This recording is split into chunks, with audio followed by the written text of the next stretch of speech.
Assalamualaikum warahmatullahi wabarakatuh. Bertemu lagi dengan saya Rida di mata kuliah Interaksi Manusia dan Komputer.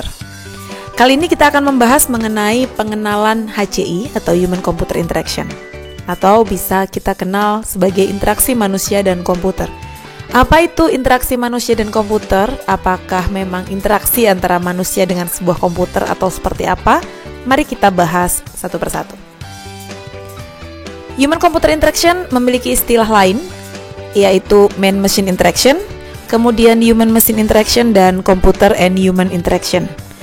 Maksudnya seperti apa? Mari kita buka satu persatu. Ya, yang pertama adalah Man-Machine Interaction. Di sini manusia dan mesin berinteraksi. Jadi ada interaksi antara manusia dengan sebuah mesin. Jadi ada interaksi antara manusia dengan mesin. Dalam hal ini manusia langsung mengakses sebuah mesin yang di sini bukan sekedar mesin yang bisa berjalan, tetapi juga mesin yang bisa memberikan feedback kepada si manusia atau si penggunanya. Nah, beberapa contoh yang ada di sini antara lain adalah robot yang memang berguna dalam kehidupan sehari-hari. Contoh yang pertama adalah Pepa di sini. Si Pepa ini merupakan robot emotion yang bisa menangkap dan memberikan feedback terhadap emosi yang diberikan oleh si manusia. Ketika manusia memberikan emosi dari raut mukanya atau mungkin melalui kata-kata curhat dan sebagainya, si Pepa ini akan memberikan feedback berupa kata-kata yang sesuai dengan apa yang tadi diberikan. Jadi kecerdasan buatan oleh si robot ini bisa memberikan sebuah suggest kepada si penggunanya. Nah, ini kalau perkembangannya semakin bagus, artificial dari tampilan robot ini semakin bagus, ya, jangan-jangan ini nanti akan sangat bisa menggantikan manusia karena sudah bermain perasaan begitu ya. Nah, selanjutnya mungkin digunakan di bidang pengobatan, ketika operasi robot yang kemudian bisa membantu proses operasi yang bisa menjangkau organ-organ yang sulit dijangkau oleh tangan, misalkan seperti itu. Atau mungkin di bagian terapi yang membantu proses terapi setelah kecelakaan. Ada juga robot yang di sini nampak seperti kelelawar, menggunakan insting kelelawar untuk mungkin membantu korban begitu, karena kelelawar bisa menjangkau tempat-tempat yang terpencil sehingga mungkin tim SAR bisa menggunakan itu untuk mendeteksi adanya orang mungkin di jurang, di gua atau yang lainnya, sehingga bisa menolong orang yang mungkin terjebak atau terjatuh di tempat-tempat yang sulit terjangkau. Oke, next. Selanjutnya adalah Human Machine Interaction. Nah, di sini interaksi manusia dengan mesin ini terjadi secara simultan dan komunikatif, dan bahkan tidak disadari keberadaannya oleh si manusia itu sendiri, karena memang sistemnya atau komputernya itu embed di sekitar kita gitu ya. Mungkin kalau beberapa tahun yang lalu itu menjadi hal yang agak nggak mungkin begitu, tetapi akhir-akhir ini ya IoT seperti yang mungkin teman-teman tahu sudah banyak sekali gitu. Dengan adanya Siri, dengan adanya si pintar Google, Hello Google, dan segala sesuatunya akan bisa digunakan gitu ya. Dan pada akhirnya mungkin orang sudah semakin merasa membutuhkan dan memiliki ketergantungan dengan adanya mesin-mesin tersebut. Oke, next. Computer and Human Interaction. Nah, di sini manusia memang benar-benar berinteraksi dengan komputer. Entah itu mengakses secara langsung pada komputer yang ada atau laptop yang ada dengan smartwatch, smartphone, dan smart yang lain, mungkin smart home dan lain sebagainya. Nah, di situ manusia memang benar-benar beraktivitas atau mengakses si mesin tersebut. Oke, selanjutnya interaksi manusia dan komputer sepenting apa sih kita harus mempelajari, karena memang ketika kita mempelajari interaksi manusia dan komputer ada tujuan yang ingin kita capai. Yang pertama adalah user friendly. Kenapa adanya user friendly? Ya, interaksi manusia dan komputer membuat aktivitas pengguna yang mengakses sebuah komputer, dalam hal ini tidak hanya sekedar komputer tapi juga mesin, mungkin antar muka dan lain sebagainya, menjadi lebih aktif, menjadi lebih nyaman. Sehingga kalau digambarkan di sini ada proses jabat tangan, berarti penerimaan. Maka dalam proses interaksi tadi, penerimaan, kesepakatan menjadi hal yang penting. Ya, user friendly, Oke, mesin ini, tampilan ini, produk ini dapat diterima oleh si pengguna. Tujuannya adalah seperti itu. Yang kedua, what you see is what you get. Kalau dilihat dari kata-katanya, bisa langsung dipahami apa yang kamu lihat itu yang kamu dapat. Jadi apa yang tampak ketika kita akses, ketika kita jalankan, itulah yang nanti akan kita dapatkan. Ya, gambar yang ada di sini sudah merepresentasikan dari kata-kata yang ada. What you see is what you get. Ketika kita mengklik tanda amplop, maka itu adalah message atau pesan. Ketika kita mengklik not musik, ya kita akan mengakses aplikasi musik dan seterusnya. What you see is what you get. Apa yang kamu lihat itu yang kamu dapat. Yang berarti informasi akan sesuai seperti yang nantinya akan dijalankan. Tujuan selanjutnya, ya, what do you think about this picture? Kalau kita ketemu secara langsung mungkin saya akan bertanya, tetapi beberapa detik silahkan berpikir dan saya yakin teman-teman dapatkan jawabannya. What do you think? Di sini ada push yang seharusnya kalau itu memang dorong, ya kita cukup mendorongnya saja. Kenapa di sini harus ada engsel yang harus kita tarik dulu baru kemudian didorong? Ada ketidaksinkronan perintah di sini. Bad affordance. Jadi salah satu tujuan dari interaksi manusia dan komputer adalah jangan membuat orang berpikir atau memiliki pikiran yang salah terhadap suatu perintah atau instruksi. Nah, di sini terjadi sebuah kesalahan instruksi yang mungkin user akan mengalami kebingungan dan ujung-ujungnya tujuannya tidak bisa tercapai. Oke, next. Tujuan selanjutnya adalah user satisfaction. Ketika tadi user friendly sudah dicapai, kesepahaman, kesepakatan, kemudian what you see is what you get, informasinya sesuai dengan apa yang diharapkan, tidak ada kesalahan informasi atau tidak ada kesalahan perintah, pada akhirnya kepuasan dari pengguna. Maka tujuan merancang atau membuat sebuah interaksi manusia komputer yang baik, ya user satisfaction. Oke, next. Nah, selanjutnya adalah masalah yang kemudian muncul. Sebetulnya seperti ini, sejak zaman dulu, ini gambarnya kurang lebih seperti itu. Informasi sangat banyak sekali. Informasi bisa kita dapatkan melalui percakapan, melalui pengiriman kabar dan lain sebagainya. Tetapi informasi yang banyak tadi bisa jadi tidak tersampaikan kepada si penerima informasi. Kenapa? Bisa jadi bahasa informasinya tidak sefrekuensi, atau mungkin dari sisi pemberi informasi, kemudian yang mendistribusikan informasi dan si penerima memang tidak memiliki kesepahaman yang sama. Bisa jadi seperti itu. Sehingga informasi-informasi yang banyak tadi pada akhirnya tidak bisa diterima dan dimanfaatkan oleh pengguna dengan baik. Terlebih lagi kalau tidak ada alat yang menjembatani. Contohnya saja komputer-komputer zaman dulu gitu ya, harus diketikkan perintah-perintah supaya bisa menampilkan data sesuai yang diinginkan.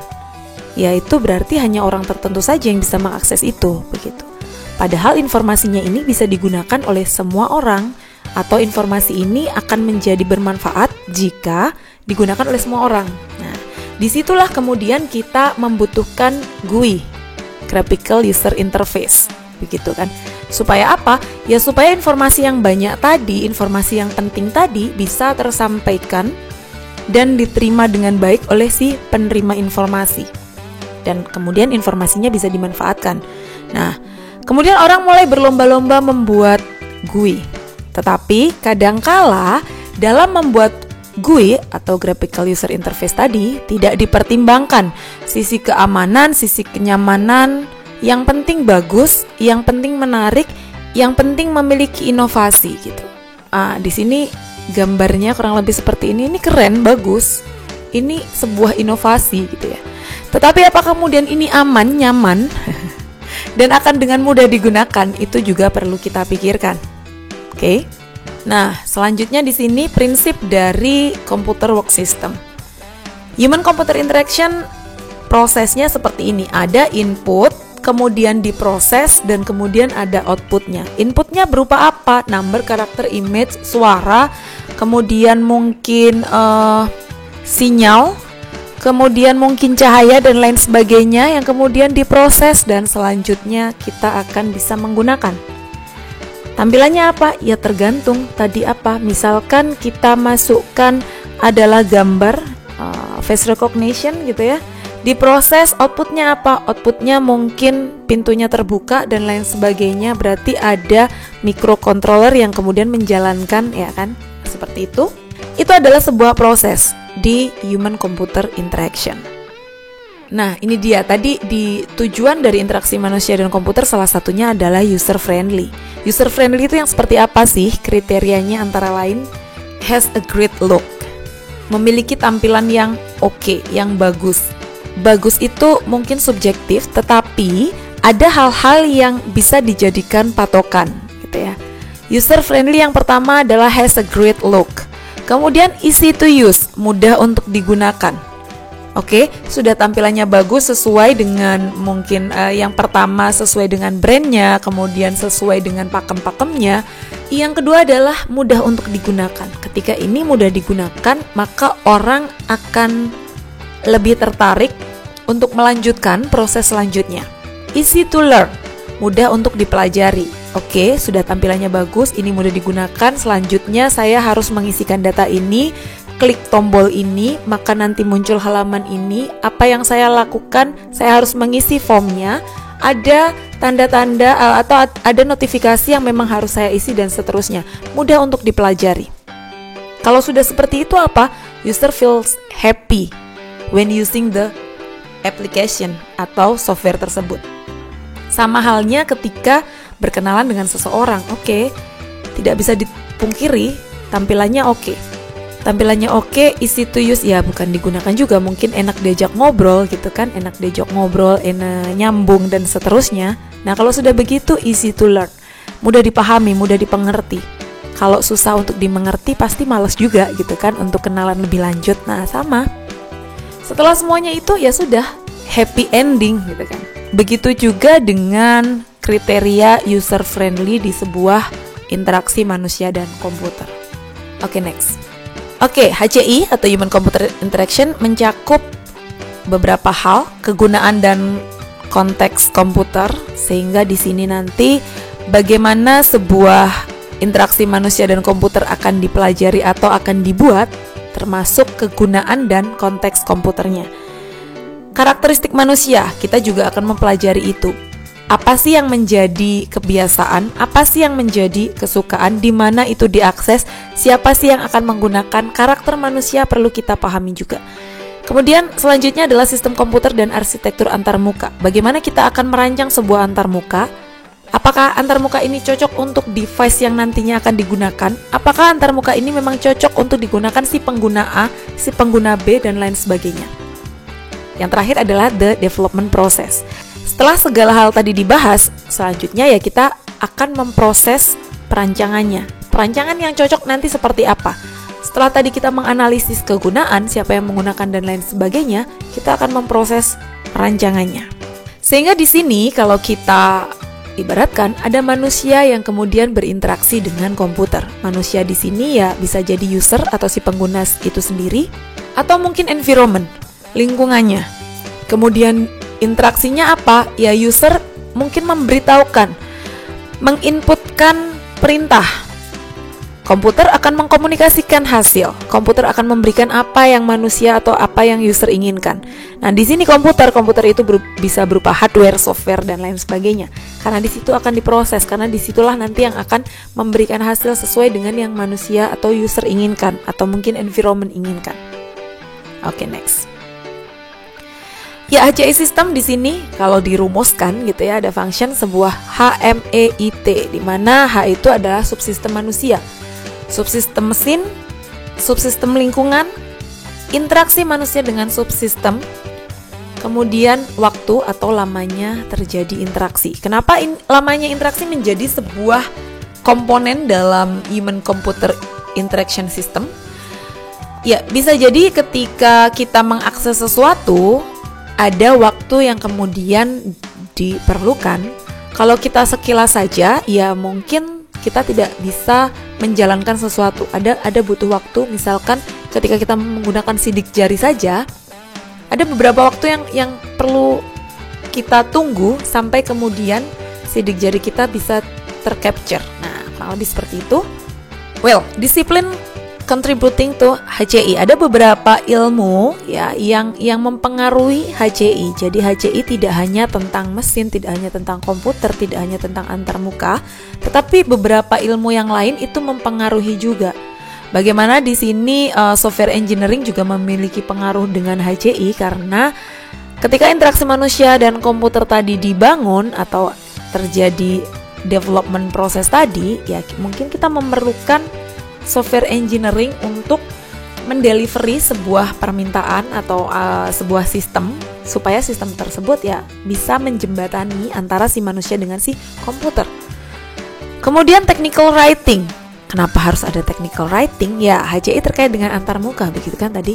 Maka ada bahasa-bahasa yang perlu didelivery dari sisi komputer, dari sisi mesinnya, dari sisi antarmuka supaya itu bisa dimengerti dan diterima oleh si user, dalam hal ini manusia. Mungkin di sini ada faktor ergonomik juga. Tingkat kenyamanan dalam mengakses gitu ya. Ketika dipegang meskipun itu mungkin intangible, tapi kan ada sesuatu yang oh iya ini nyaman digunakan dan seterusnya. Oke, next.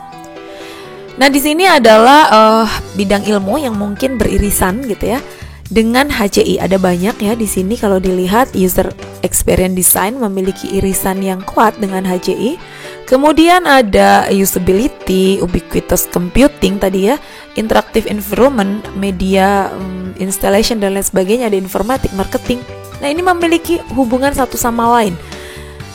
Bidang ilmu di sini tidak bisa berjalan sendiri-sendiri karena memang dalam bidang ilmu ini memiliki keterkaitan dan memiliki pengaruh satu sama lain. Bagaimana manusia mempengaruhi sebuah interaksi manusia dan komputer secara panca indera atau mungkin secara psikologis, bagaimana faktor ergonomi kemudian memiliki pengaruh juga, kebergunaan, kemudian interaction design. Nah, itu nanti yang akan kita pelajari lebih lanjut. Sehingga kalau kita rumuskan di dalam sebuah pengertian, maka interaksi manusia dan komputer adalah sebuah disiplin ilmu yang berhubungan dengan adanya perancangan, adanya evaluasi, dan implementasi sistem komputer interaktif yang nantinya digunakan oleh user, dalam hal ini mungkin manusia atau mungkin lingkungan, serta studi fenomena-fenomena besar yang berhubungan dengannya. Entah itu tadi ya, mungkin bidang ilmu yang saling mempengaruhi atau mungkin saling beririsan, sehingga itu akan menjadi sebuah kesatuan yang bisa mendukung sebuah interaksi manusia dan komputer. Well, di sini interaksi manusia dan komputer terkait juga dengan lingkungan fisik bagi pengguna komputer.